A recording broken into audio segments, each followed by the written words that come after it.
Good evening, my dears. Welcome. I'm Lady Creepypasta. Now, I know you're all here because you enjoy a bit of a thrill. So I'm sure you have been tempted once or twice to explore a spooky mansion or perhaps a seemingly haunted cave. In today's tale, by author J. Crogan, our two protagonists decide to do exactly that. Let's find out how this little adventure turned out, shall we?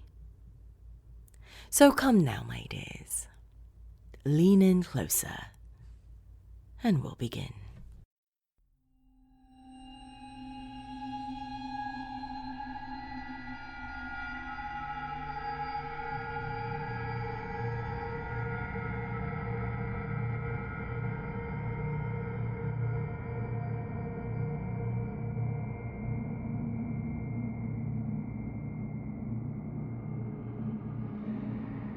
This is such a stupid idea. Why are we even doing this? Those were the thoughts that arose in my mind on that chilly, eerie evening. Sitting in that passenger seat of the dimly lit car which belonged to my best friend Matt, I peered out the window and glanced up at the beautiful yet ominous night sky. The moon was huge and luminous. I looked at my watch. It was just about midnight, a time when normal people would already be in bed. I glanced over at Matt, who was gleefully driving to our destination, seemingly unaware of how stupid this whole thing was. "Why are we doing this, Matt? You know nothing's going to happen," I said, slightly annoyed at the entire situation. Matt looked at me with aggravation. "You agreed to come, so stop being a little bitch and try to have some fun," he snapped. After about 5 more minutes of driving, Matt stopped the car abruptly. "Here we are," he proclaimed with genuine excitement. He then turned to me and corrected himself. "Well, almost. We have to do a little walking." I followed Matt as we walked down a steep grassy hill and ended up in the woods. Pitch black. "I can't see a fucking thing," I exclaimed. "Don't worry, dude, I brought a flashlight." He pulled a small flashlight out of his jeans pocket. "Of course," I muttered under my breath. We continued through the woods for what seemed like an hour. Finally, we arrived in a vast of deep tunnel. I looked at Matt. "What the hell is this thing?" "The Devil's Chamber. Here we are, let's go," Matt said, dangerously eager to go inside the death trap. I stopped him. Whoa. We're not going in there, are we? We're gonna kill ourselves. What if the flashlight dies? What if there's someone else in there? What if you stop being such a big pussy and just walked in?" My friend interrupted in a half-joking tone. "Come on, let's go." I reluctantly followed him into the tunnel. It was cold, dark, and damp. Insects were everywhere, not to mention all the dead rats, mice, and of course the occasional decaying cat. There was all sorts of graffiti covering the walls. I instantly felt something very strange throughout my body. It was as if a bubble of negative energy was trying to push itself into me. I was overwhelmed with a sense of dread.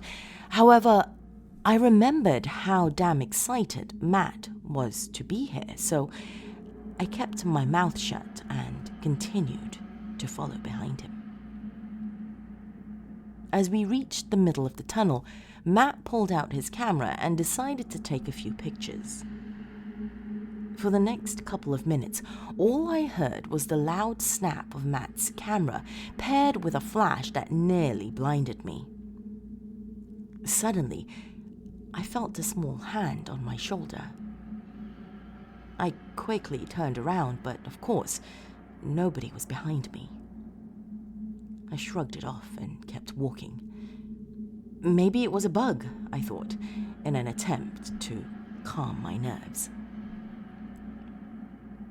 The tunnel became colder and darker the further we walked. "How long is this tunnel?" I asked Matt.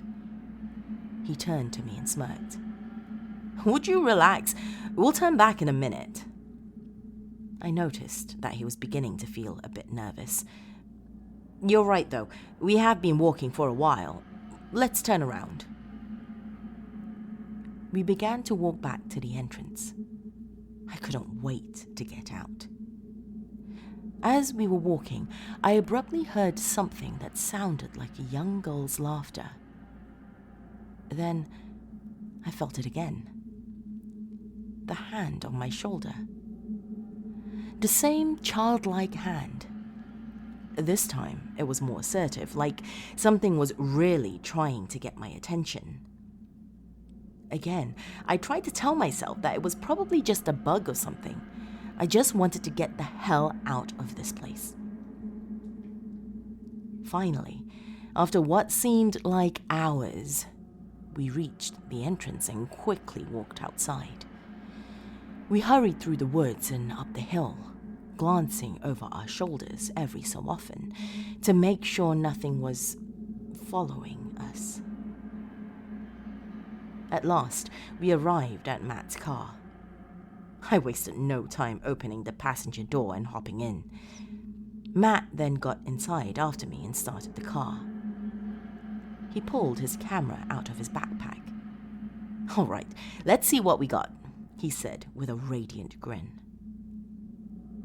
The two of us looked carefully at every picture. Nothing. Just a bunch of concrete, dirt, and spiders.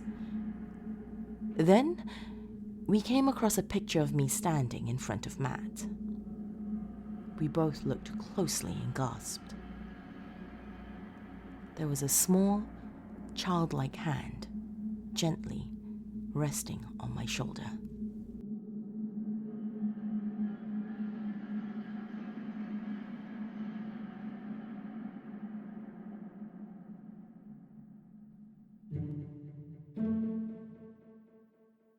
What do you think that picture was of, my dears? Was the picture of the child's hand a picture of a ghost? Or was there really a child in that cave? If you're watching this on YouTube, leave me a comment below and let me know what you think. If you're listening to this on the podcast, either send me a message on Facebook or tweet me. My handle is Lady Creepypasta on both Facebook and Twitter. To those of you who have just stumbled upon my realm, welcome, my dears. I'm so glad you chose to join our little family. Be sure to hit subscribe before you leave, and additionally, if you're watching on YouTube, hit that bell icon as well to be notified of new uploads. That's all I have for you this evening, my dears. Till next time, sweet dreams.